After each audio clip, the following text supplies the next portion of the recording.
Good morning and welcome to our Sunday Zoom service. I'll be giving the message through audio recording. I just finished my discipleship session for 2 days and it was very victorious and successful. And these people they have so much hunger for God's word, and it really inspires me to teach more. So with that, I decided to have a recorded message so I can rest because I'm leaving again this coming Thursday for Bacolod for another round of conference there. So right now, I'll be teaching on in-depth study of true gospel salvation, Christianity. All Christians know how important it is to fulfill what is known as the Great Commission, which Jesus gave to his disciples just before he left this earth.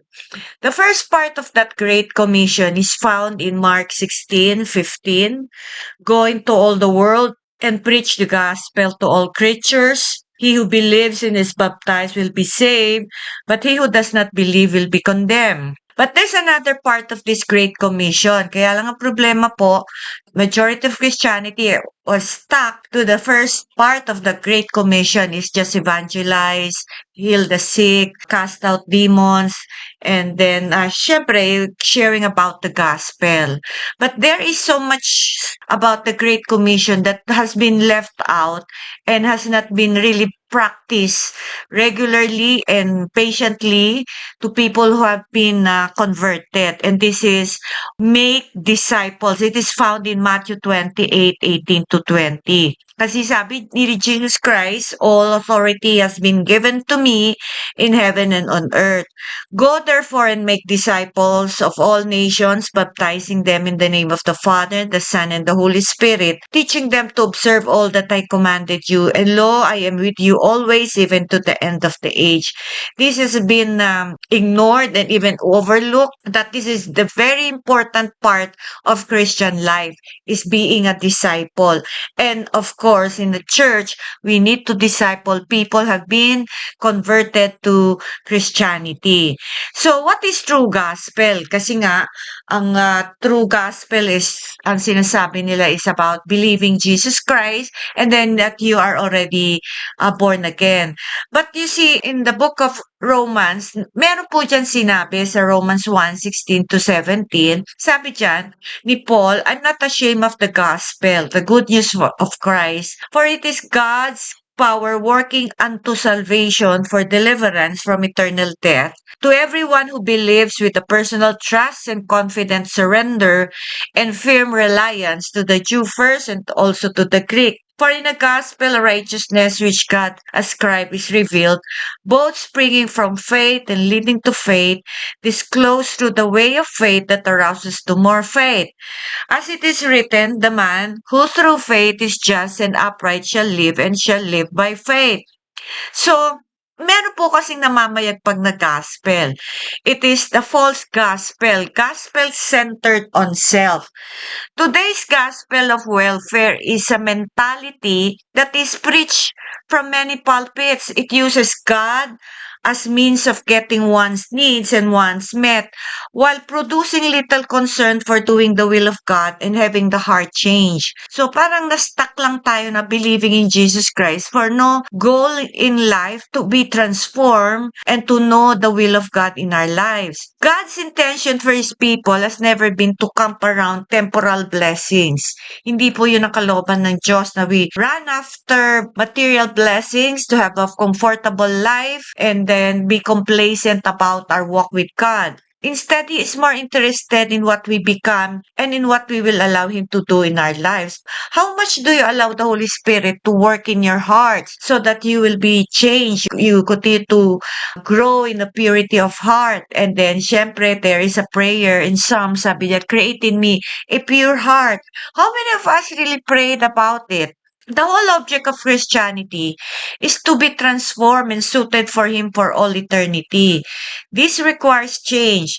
It is not always the easiest path kasi pag tayo po binabago ng Panginoon, nagkikreate yan situation. It depends on our response to the circumstances.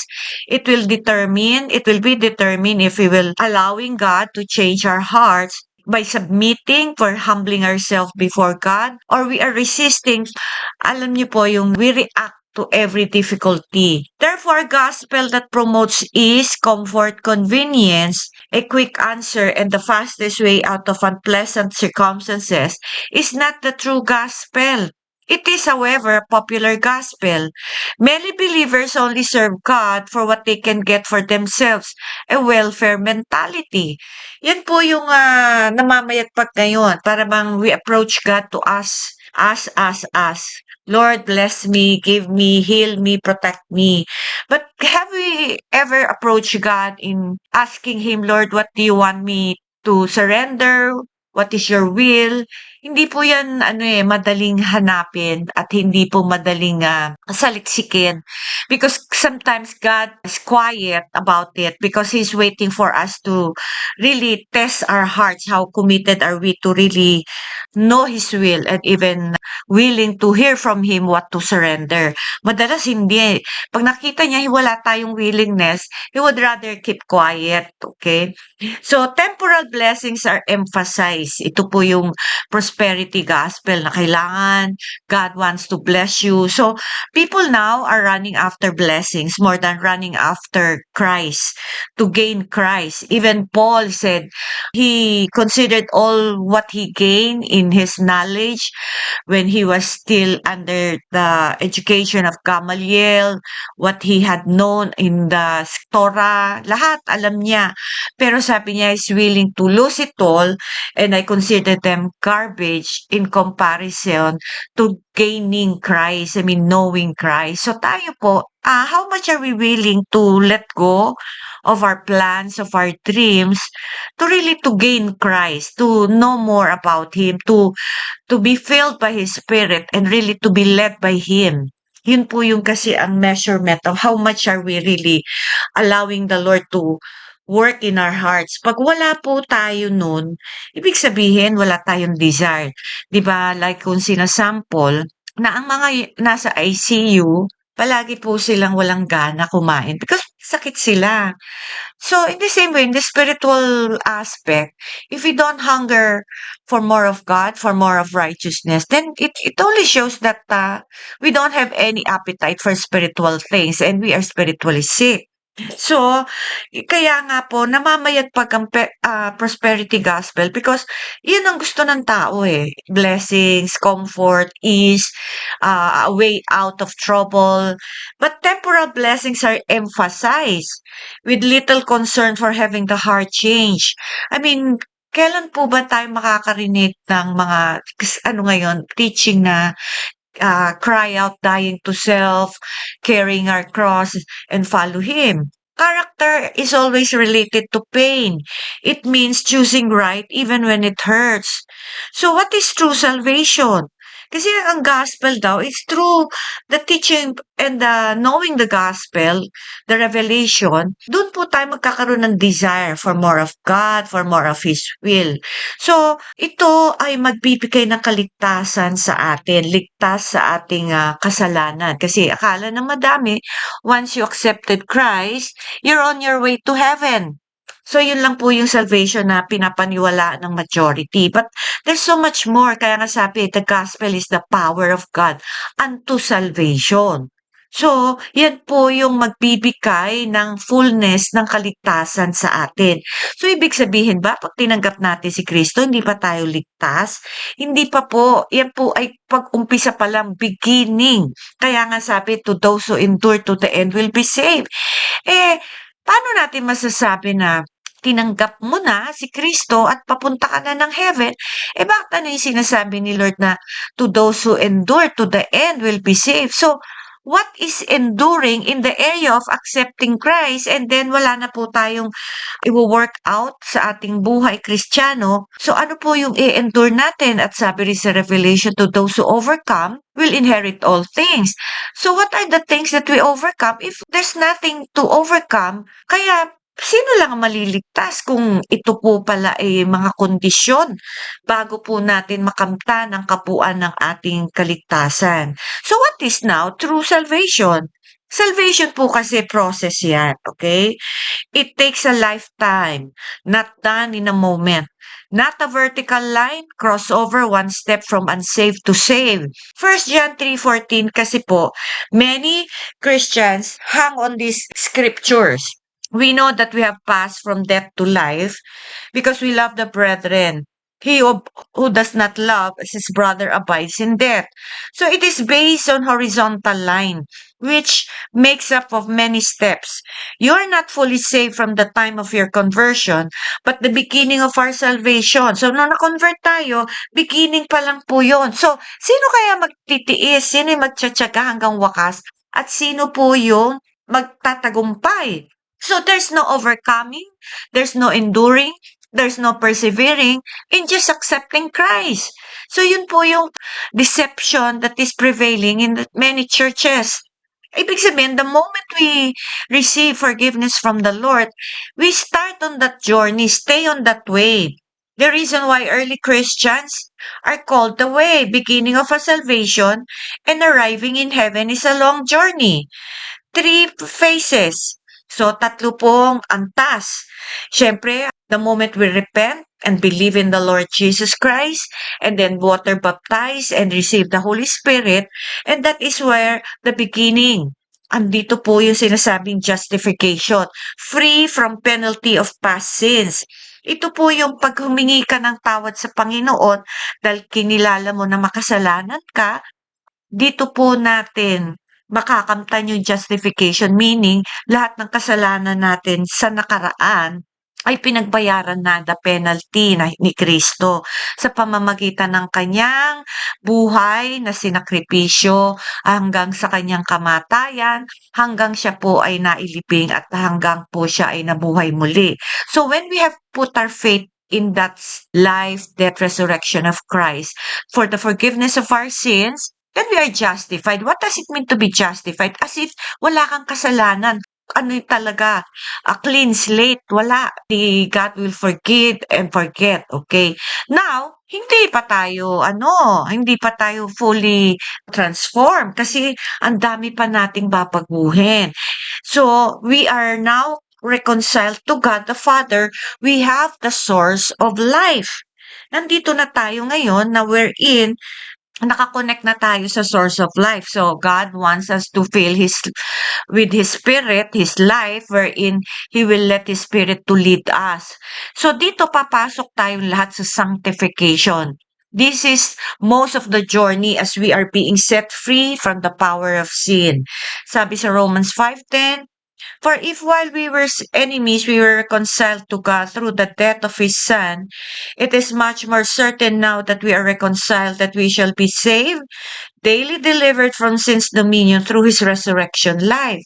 So many preaching, especially during Holy Week, focus on His death, but the most important aspect is resurrection. Kaya dito po, His resurrection life will continue to remake us, yung pagkatao natin. The more He fills us, the more He will build our life na nasinira ng kasalanan.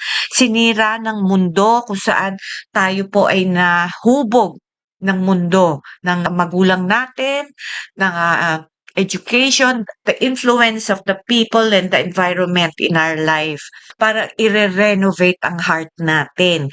Kaya lang hindi po madali yun. Yun po yung most of our journey from the time we are converted to the time we will die. Okay? Pag namatay tayo, kaya lang, di ba, ang habang journey yun. Imagine, kung na-convert ka ng 20 years old, tapos and saan ka pa lang, 40 years old ka pa lang, ang haba, di ba? But that is an opportunity for really to allow God to work in us. Kasi hindi pa tayo perfect. The longer the years, the much greater opportunities to allow the Holy Spirit to work in us to be more like Christ. Kaya lang, ang tanong, gaano na po ba tayo katagal Kristiyano? Do we really manifest the character of Christ, exemplify, exude Christ-likeness? Kasi kung hindi pa, anong nangyari sa years na na-convert tayo? Parang ang bagal yata ng ating submission, di ba? Kasi God is always at work. Kaya lang, how we respond depends on how much are we willing to grow up. Kaya marami po sa atin, matagal ng Kristiyano, bata pa rin sa Panginoon. Kaya hindi po titigil ang banal na Espiritu hanggat hindi po na-accomplish ng ating Ama ang kanyang layunin. Ano ba yung layunin niya? Na maging, to make us, to remake us, to be more like His Son. Yan po yung salvation. Kaya hindi pa tayo fully saved. Kasi imagine, saved na po ba kayo sa galit? Na-save na po ba tayo sa bad temper, sa greed, sa lust, sa jealousy, sa envy. Alam niyo po yun, sa insecurity. Lahat po yan eh. Sin yan eh. 'Di ba? Parang gossip, lying, pambobola. Eh pagka meron ka pa niyan, ibig sabihin hindi ka pa ligtas sa mga bagay-bagay sa ating buhay na hindi po nakakalugod sa Diyos. Kaya kailangan po alam natin ano yung dapat mabago sa atin. Eh madalas, bulag tayo sa mga bagay-bagay na kailangan mabago sa atin. Kasi 'pag tayo po nako-correct, jini-justify natin. 'Pag tayo po nare-rebuke, nagre-resist tayo. So, paano po tayo mababago kung hindi po tayo magpapasakop sa proseso ng Diyos? Kasi darating ang time, yung pangatlong antas ng ating salvation is the glorification. Set free from the presence of sin. Only then we are fully saved. Meaning, we are more immortal bodies. Wala nang kasalanan present. Hindi pa eh. Nandito pa tayo, di ba? So, we are surrounded by evil people, sinful people. We live in an evil world. And then we have a evil and rebel nature. So, hindi pa po tayo free from that. Kaya lang, naka-work si Lord sa atin to set us free from that. So, kahit you live in an evil world, but you can still be godly in the midst of evil world because the Holy Spirit has changed us from the inside. Kasi anybody can be a good person, di ba? Mabait, tag nito, good and kind.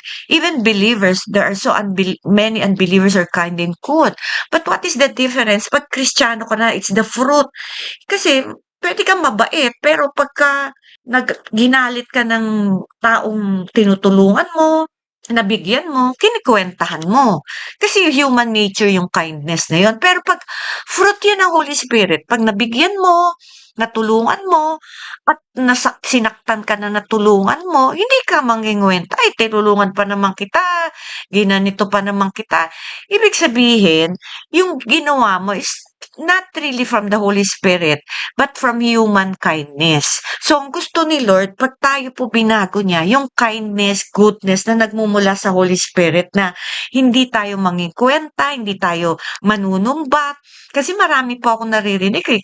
Alam mo yan, lalo na yung mga nanay, pinag-aral ko pa naman kayo, mga ganun ba? Pinakain ko kayo. Minsan may mga anak na binigyan ko pa naman kayo. Maraming panunumbat. Which is mali eh, 'di ba? So, dapat kung ano yung mga sakripisyo natin, nakalimutan na natin, hindi yung, "Oh, pinaano pa naman, ang bait-bait ko pa naman sa'yo." Which is, alam mo, it only proves that everything we do is from the human realm. Para bang human kindness, human goodness, human love. 'Pag human love, ibig sabihin, mahal mo lang yung tao kung meron kang makukuha. Kung wala ka ng makukuha, hindi mo na mahal. So, you see, that really, we need to bear the fruits of the Holy Spirit wherein we are so sincere, so pure, that whatever we do, tama yung motibo. Kasi nga, holiness is about the motives. Salvation, kasi nga, hindi yan instant. Kasi we have a choice to resist and reject or accept and respond.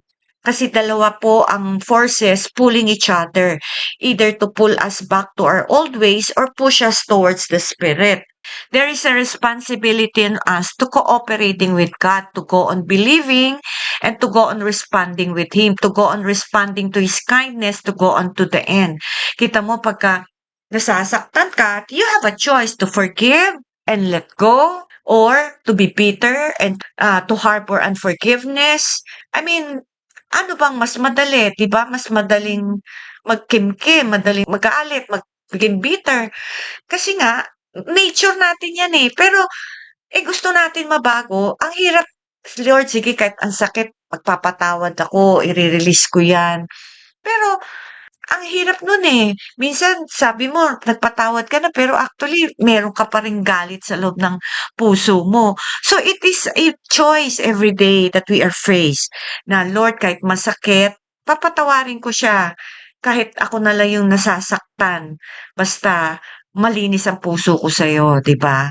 So, sometimes forgiving a person, proseso pa din.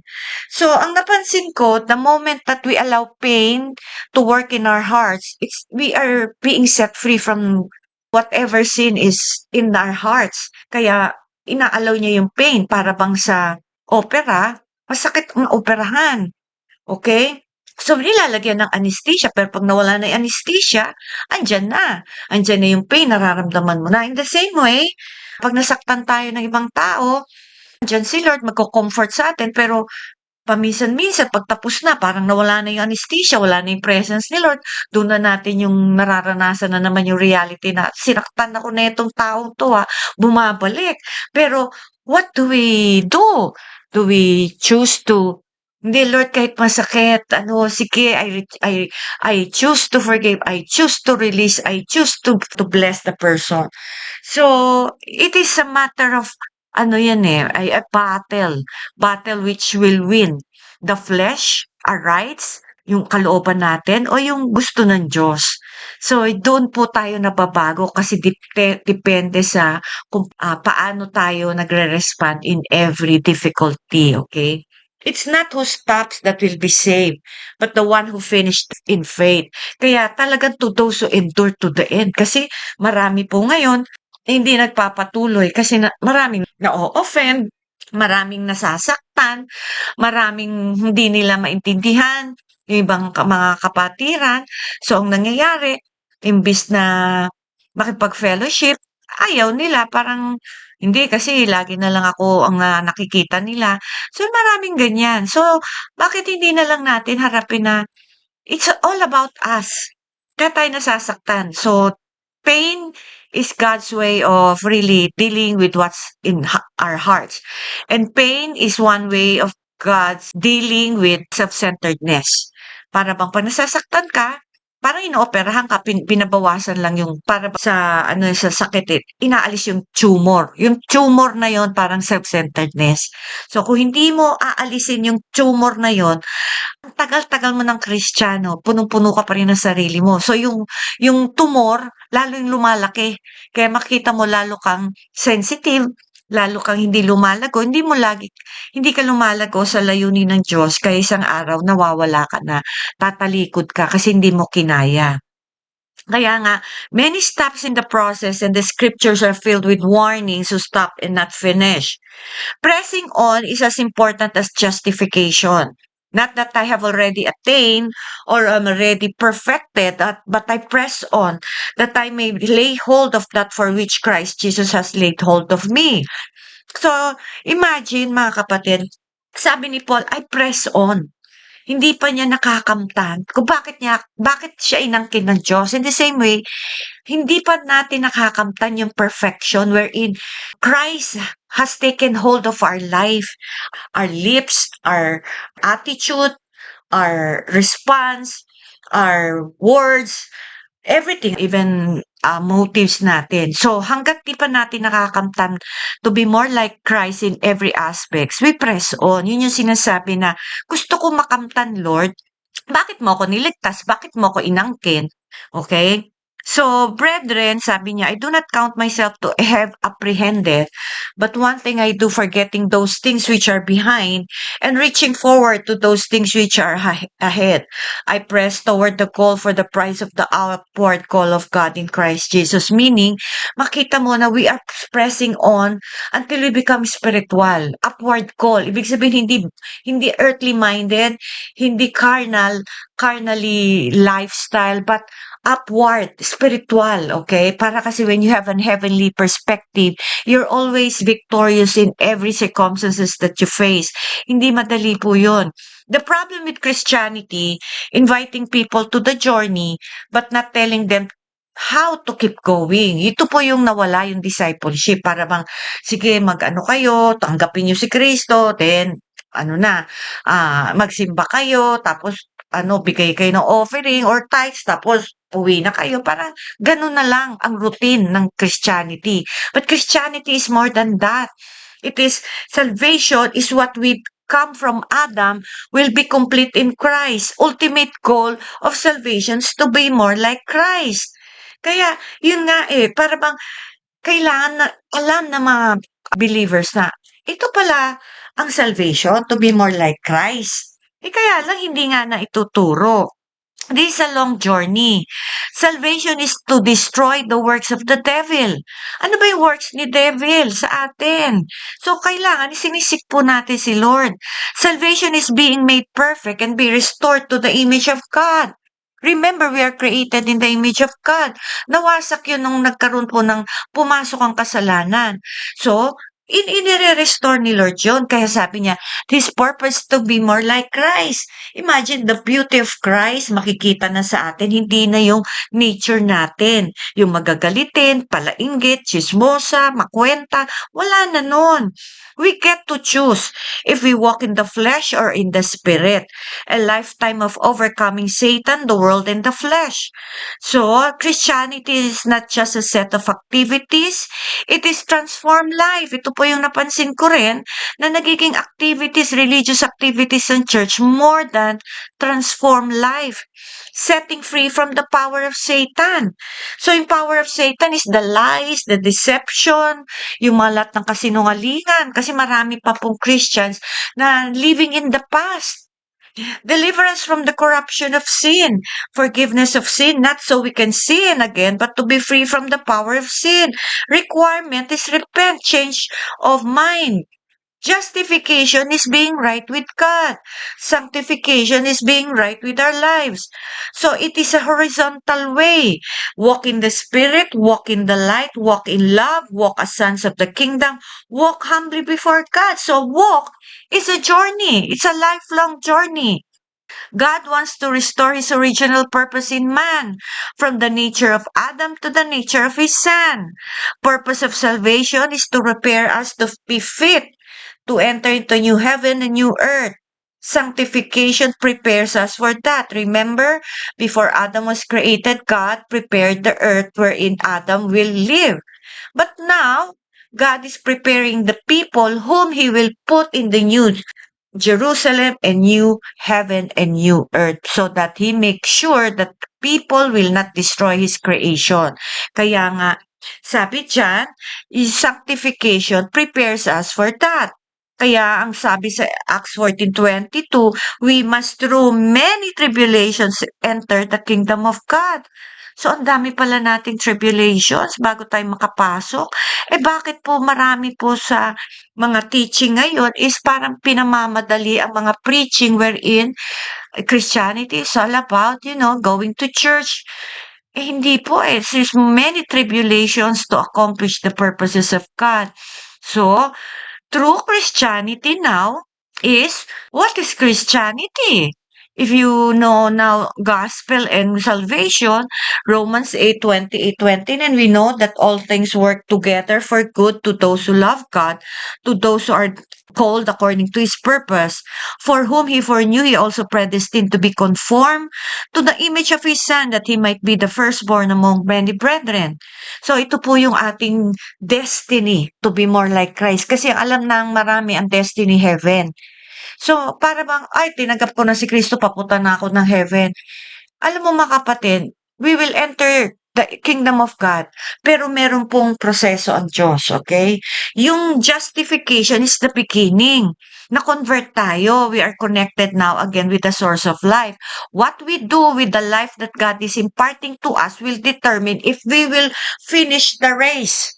Kaya, for us to finish the race and continually allow God to work in us, dapat maintindihan natin ni Ephesians 1:3-6 na sabi diyan, "Blessed be the God and Father of our Lord Jesus Christ, who has blessed us with every spiritual blessing in the heavenly places in Christ, just as He chose us in Him before the foundation of the world, that we should be holy and without blame before Him in His love." Kita mo, ang destiny natin is not heaven, but here on earth to be holy and blameless. It's not a place, but to be who we become. Yun ang destiny na gusto marating ng Panginoon sa atin. Okay? What is the mark, the prize, the high calling we are seeking to apprehend? Kasi majority, I'm going to heaven. What about here? Yung true salvation. This is we must all advance from an infant in Christ unto glorious mature bride prepared for the heavenly bridegroom. Therefore, maintaining a healthy rate of spiritual growth after a new birth is essential to inherit the throne and everything else God has ordained for our lives. Israel is an example to us. Their journey is written for us as a warning and encouragement. Israel hardened their hearts en route to the glory land and despised the delays along the way. She refused to follow the battle plan or keep pace with God's leadings. Ito po yung maraming nangyari sa Christians, just like the life of Israel. Ayaw nila sumunod sa battle plan, nananatili namumuhay sa sariling plano, sa sariling matigas na kalooban, sa sariling pag-iisip, sariling pag-uunawa. Kaya hindi nangyayari yung gusto ng Diyos sa buhay nila. Kaya imbis na lumalago, lalong nagiging lost. Hindi nila alam ano bang kalooban ng Diyos. The more they grow in the light dapat, the more darkness is growing in them. The more wala silang direction, the more wala silang meaning in life. Kaya nga sabi niya, when you're living under the sun, your life is meaningless. You are so empty. Para bang gigising ka, magtatrabaho ka, matutulog ka, parang paikot-ikot. Life is a circle, walang purpose. At every juncture of the journey, they resisted the Spirit of the Lord. God's people failed every one of their tests in the wilderness. In the same way po sa maraming Christians, they failed God's test in their wilderness. Imagine yung wilderness, dinala sila doon ng Holy Spirit. They were guided by God's Spirit to go through wilderness in the same way with us. Kaya lagi lang sila nagka-grumble, lagi lang sila nagre-reklamo, lagi lang sila negative kasi hindi sila makasunod sa battle plan. Therefore, the generation never entered the land of rest. Ilan pong Kristiyano ang hindi nakapasok pa sa kapahingahan ng Diyos? Ibig sabihin nakapahingahan na alam mo ng kalooban ng Diyos. Secured ka na, alam mo na yung gagawin mo, alam mo na hindi ka na lost. You're growing in the light. The more you are secured because you know you are in the perfect will of God. This is a clear theme of Hebrews chapters 3 and 4. That generation never reached their destination but plodded aimlessly through the wilderness until they died. Israel went to the grave with unfulfilled purposes. Today, the church faces the same situation as it does in every generation. God is offering a rich spiritual inheritance to every one of His people. Sabi nga sa Ephesians 1, Christ has already blessed us with all spiritual blessings in the heavenly places. Each of these blessings belongs to us potentially. And yet, if we do not follow God through the wilderness, pass our tests, and obey the battle plan, we will be unable to obtain what has already been willed to us by inheritance. Lahat tayo may pamana, pero hindi lahat makakamtan. Kaya sabi nga sa Revelations, to those who overcome will inherit all things. Ang tanong, are you overcoming or you're having a defeated life? God's promises are inherited only by the overcomer. Remember, all of God's promises have conditions. They are only received after we have accomplished the will of God, not until then. The issue, therefore, is not only to make it to heaven, but also to fulfill God's purposes for our lives. There is a mark to hit, a race to run, a prize to win, an inheritance to be gained or lost. There are rewards in an eternal kingdom at stake.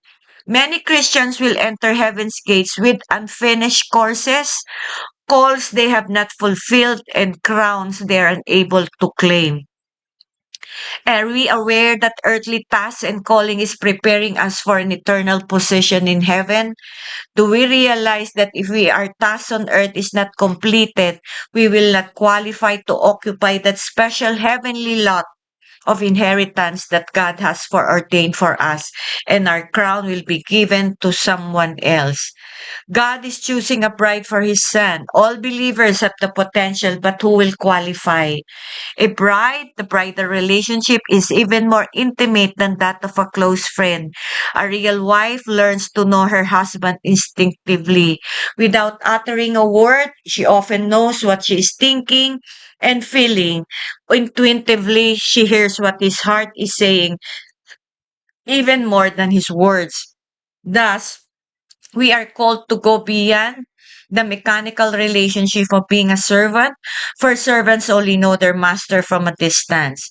Friends are much closer to the master and perceive clearly what he is saying and doing. But the bride knows the very heart of the master, for she is bone of his bone and flesh of his flesh. Therefore, let us seek to qualify to become his bride. Next to knowing Christ, the most important thing is to know ourselves. We do not understand ourselves, and that is the reason we have conflicts. Many of our bondages break when they are brought fully into the light. Our problems cannot be solved until we are convinced of them. Ibig sabihin, hanggat hindi po tayo aware kung anong problema natin sa sarili natin, hindi po tayo magkakaroon ng kaunawaan bakit ito ang ating klasing buhay meron tayo ngayon. Iba po kasi may degree of suffering. May suffering for Christ, doing His will and obedience. May suffering because of reaping the consequences, and then suffering ng vicarious suffering because for others. Now, madalas po ang category ng suffering is because of wrong choices, mga wrong decision, ayaw makinig sa Diyos, ayaw sumunod sa Diyos, pinipilit yung gusto, kaya nagsasuffer.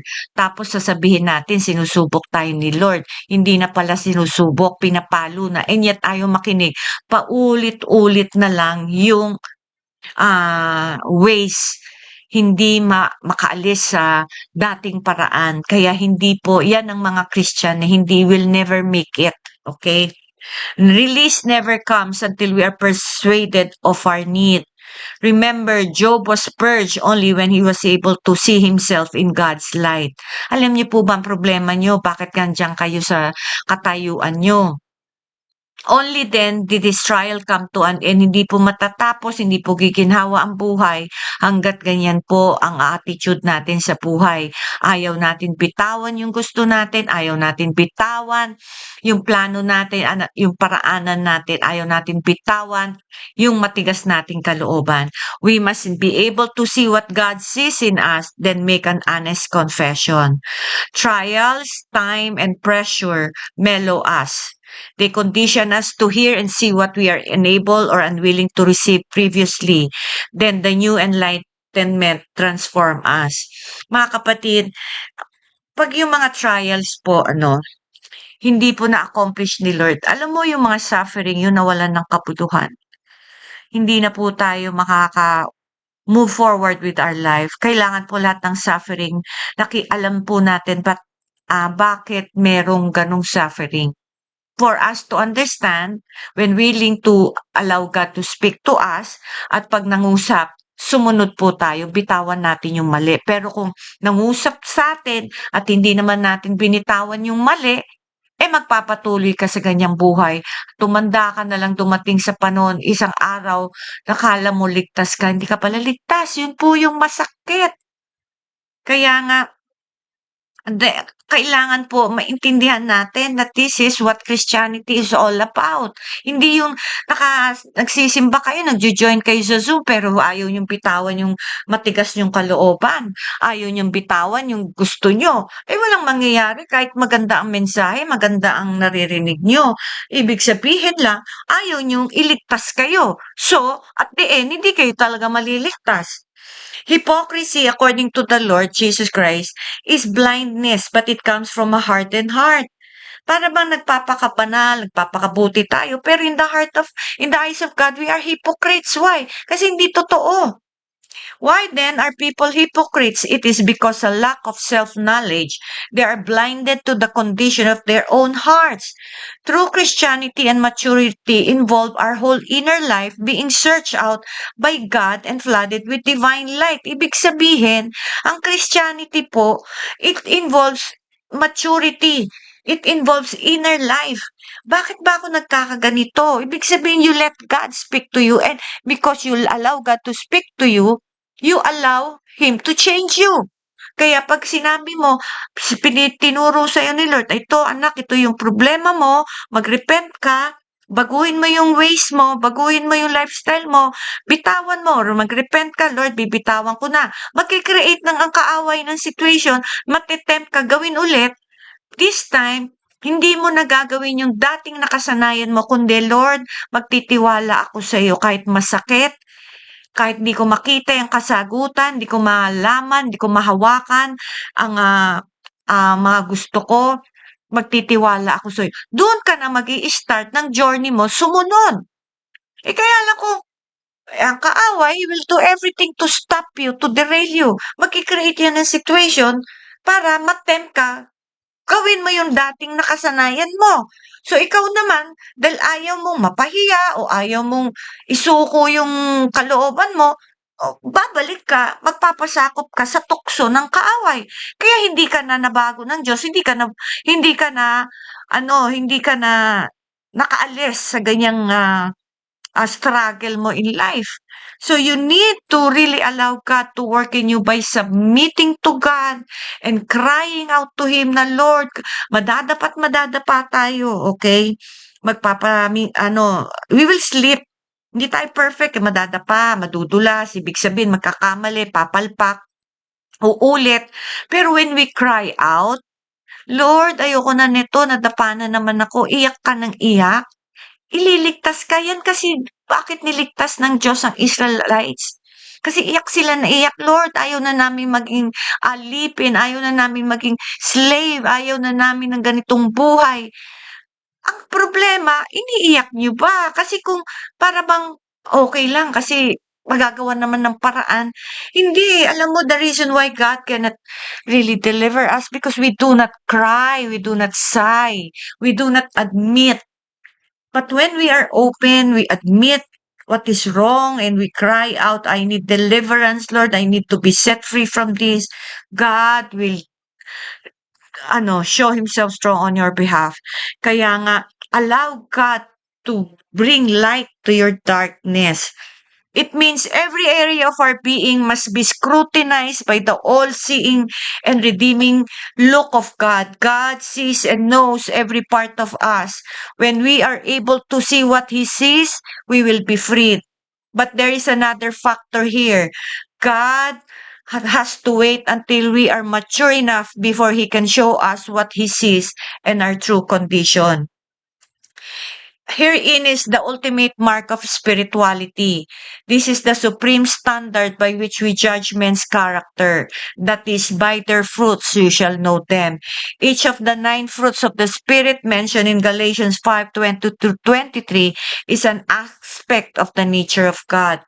Therefore, the Holy Spirit's objective is to produce every one of these beautiful fruits within our life so that our nature is just like the Lord's. Our calling is to be conformed to His image. Ito po yung tawag niya, hindi maging pastor, maging propeta, maging apostle, evangelist. When all 9 of these heavenly virtues are flourishing abundantly, we'll be very much like the Lord. Also, a man's strength is determined by the evidence of these fruits in his life.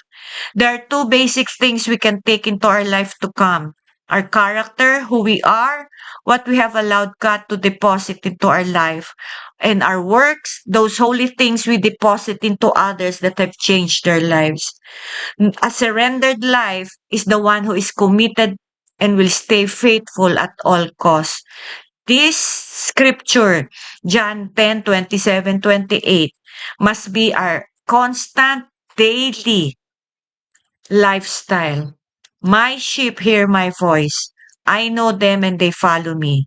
I will give them eternal life and they shall never perish, neither shall anyone snatch them out of my hand.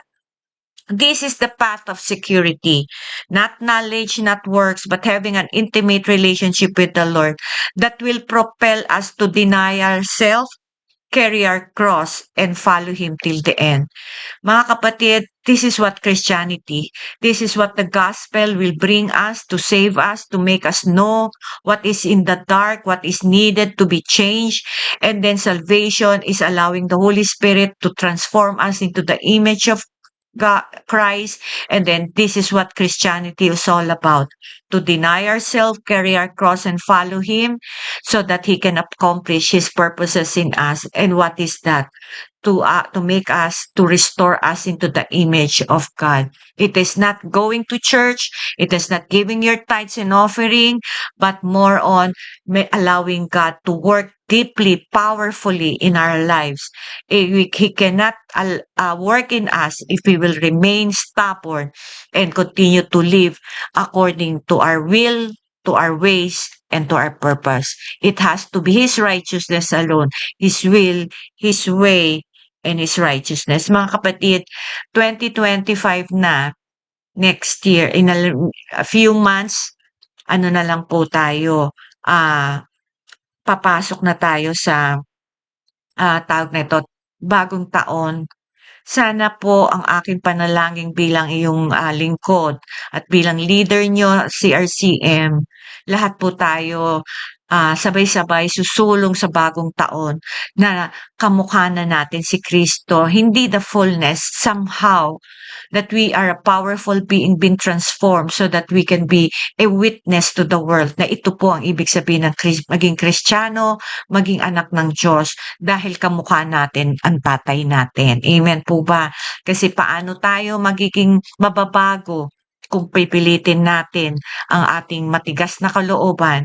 Ibig sabihin, you're resisting the work of the Holy Spirit, and then darating po ang time, hahayaan na po tayo ng Diyos kung saan natin gusto, because God will not strive with men forever. Kung ayaw mo, He will establish us with our stubborn will. Huwag po nating hayaan mangyari yon. Because once we live in this world apart from God, we're on our own. Okay? So, I pray that this message will enlighten us. Magkakaroon po ng pagbabago sa takbo ng buhay dahil nabago po, inaalaw natin baguhin ang puso natin. Amen?